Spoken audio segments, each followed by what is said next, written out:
yun, yung tulad ng mundong hindi tumitigil, di ba?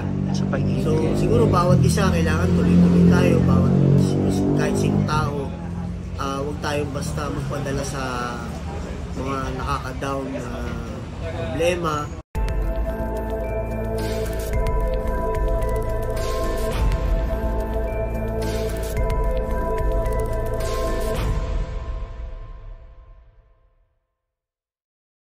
Hello Giro, I'm Richard again and this is Flo from Lionheart TV. Hello.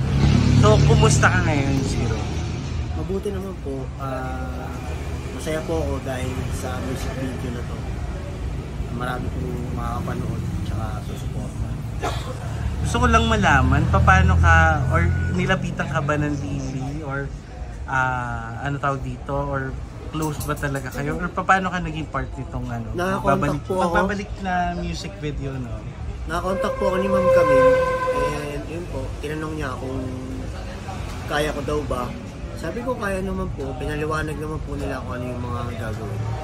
And yun po, nung nabasa ko yung script namin, music video pala ng Lily, yung magbalik po yung bagong version. And nasusubaybayan ko na rin po to sa YouTube channel, kaya po Kwentuhan mo kami ano nangyari dun sa shoot nyo ng music video. One day lang ba to? Or One day lang. One day lang. So ano yung mga ni-require sa'yo na gawin?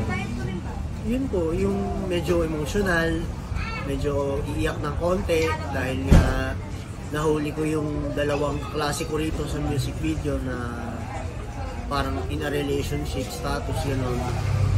Tapos hindi naman po mabigat ang mga pinagawa.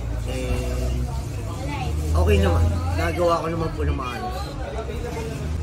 Regarding the message of the of the song, paano siya mo marirelate sa buhay?